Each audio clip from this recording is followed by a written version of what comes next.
जय श्री गणेश। नमस्कार। मैं आचार्य संजय द्विवेदी। मेरे समस्त प्रबुद्ध दर्शकों का मेरे चैनल पर हार्दिक स्वागत है।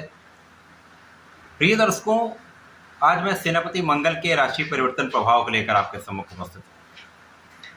मंगल जो नौ ग्रहों में सेनापति हैं, सेनापति के समान ही इनका शौर्य है, पराक्रम है, साहस है, क्षमता है, सामर्थ्य है।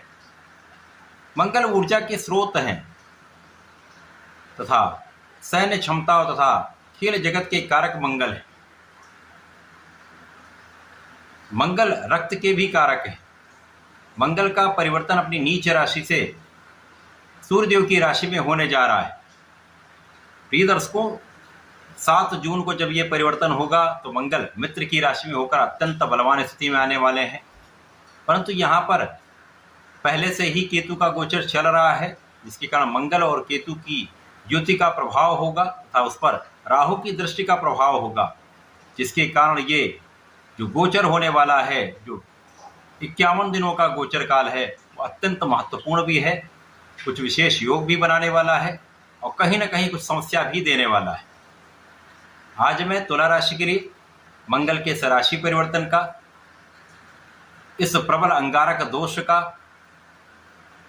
किस प्रकार का प्रभाव तुला राशि के जातकों को प्राप्त होने वाला है, इस प्रभाव से किन किन भाव में वृद्धि होगी अथवा कहीं पर समस्या आएगी, उसका क्या निराकरण है, संपूर्ण विश्लेषण मैं पूर्ण तरीके के साथ करने जा रहा हूं। प्रिय दर्शकों, इस राशिफल को आप अपने लग्न तथा राशि दोनों के अनुसार देख सकते हैं। तुला राशि के लिए यदि हम अवलोकन करें तो तुला के स्वामी शुक्राचार्य हैं। शुक्राचार्य और मंगल का समभाव है, मित्रोत भाव नहीं है, परंतु कहीं ना कहीं समभाव भी एक अच्छा परिणाम देता है।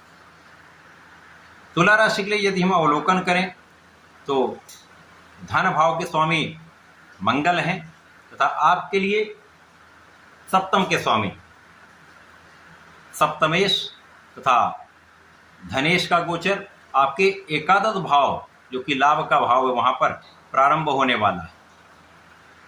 अब मंगल यहाँ पर बलवान है। मंगल का एकादश भाव एकमात्र ऐसा भाव जहां पर समस्त ग्रह एक अच्छा प्रभाव देते हैं, चाहे वो नकारात्मक ग्रह ही क्यों ना हो।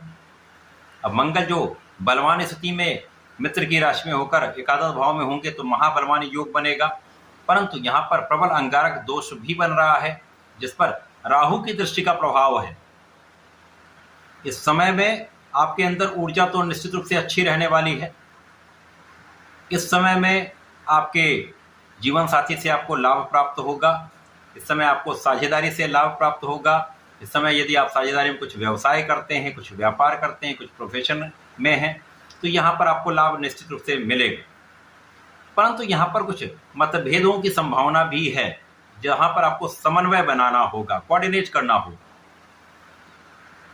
राहु आकस्मिकता के ग्रह हैं। एकादश भाव पर इनका प्रभाव जो कहीं आपको अचानक कुछ लाभ दे सकता है, अचानक कुछ समस्याएं भी दे सकता है। अभी तक जो राहु का गोचर चल रहा है वो आपके पंचम भाव में है, जहां पर ज्ञान का भाव, शिक्षा का भाव, संतान का तथा प्रेम का भाव। इन भावों में कहीं कहीं एक लाभ की स्थिति भी बन रही है, परंतु कुछ भ्रम भी होगा। विशेष रूप से प्रेम संबंधों के कारण भ्रम, प्रेम संबंधों के कारण विवाद की स्थिति बनती है। जहां पर जब मंगल पहुंचेंगे तो इन स्थितियों का बहुत कुछ निदान संभव है। यदि आप अपने आत्मबल को प्रबल रखते हैं, कॉन्फिडेंस अच्छा रखते हैं तथा अपने आप पर नियंत्रण रखते हैं, तो मंगल का ये प्रभाव राहु के दुष्प्रभाव को नियंत्रित करेगा। किसी भी प्रकार के भ्रम, किसी प्रकार के विवादित चीज़ों से आप बचेंगे, आप समस्याओं से बचेंगे, शत्रुओं से आप बचेंगे, कष्टों से आप बचेंगे, रोगों से आप बचेंगे। इस समय में मंगल का प्रभाव आपकी शिक्षा में आपके भ्रम को दूर करके आपको लाभ दिलाने वाला होगा, आपकी ऊर्जा का सही उपयोग कराने वाला होगा। अब जब आप अपनी ऊर्जा का सही उपयोग करेंगे, सही दिशा में चलेंगे, लक्ष्य निर्धारित कर लेंगे, तो आपको सफलता भी मिलेगी, चाहे वो आपकी शिक्षा का भाव हो, आपका व्यापारिक भाव हो, चाहे आपकी नौकरी का भाव हो। समस्त क्षेत्रों में आप एक अच्छा लाभ ले पाएंगे। इसी प्रकार से इस समय में संतान पक्ष को जो समस्या थी, संतान से आपको जो एक कष्ट था अथवा संतान को जो कष्ट था वो दूर होगा, समस्याएं बहुत कम हो जाएंगी। संतान से आपको लाभ मिलेगा। आपके ज्ञान से आपको लाभ मिलेगा। मंगल का प्रभाव इस समय में आपके धन की स्थिति को अत्यंत प्रबल करने वाला है। धन का भाव महाप्रबल हो जाएगा, धन के अवसर आपको प्राप्त होंगे, धन की निरंतरता आपको प्राप्त होगी तथा यहाँ पर परिवार का पूर्ण सहयोग आपको प्राप्त होगा। यहाँ पर आप अपनी वाणी को संयमित रख पाएंगे, लेकिन क्रोध पर आपको नियंत्रण रखना चाहिए। इस समय में पिता का सहयोग भी मिलेगा, परिवार का भी सहयोग मिलेगा। इस समय में जो जातक नौकरी के लिए प्रयत्न कर रहे थे, प्रयास उनका सफल हो जाएगा। जो जातक ऋण लेने का प्रयास कर रहे थे, उनका ये प्रयास सफल हो जाएगा। परंतु अकारण किसी प्रकार के ऋण लेने से बचें, विशेष रूप से ऋण देने से बचें। यदि आप किसी को धन उधार देते हैं तो उस धन के कारण विवाद की संभावनाएं हैं। तो ऐसी स्थिति में जब तक मंगल का गोचर यहाँ पर चलेगा, अंगारक दोष है, तब तक आप इस स्थिति से बचने के लिए, विवाद से बचने के लिए धन ना ही दें तो ही अच्छा है। मंगल का ये गोचर तुला राशि के लिए कुछ विशेष प्रभाव देने वाला है, कुछ बड़े लाभ दे सकता है।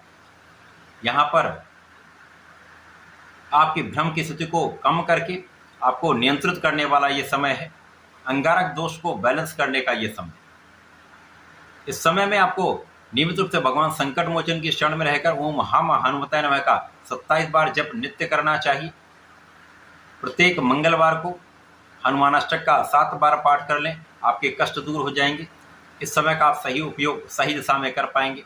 तो ऐसा करके इसका लाभ लें। धन्यवाद, नमस्कार।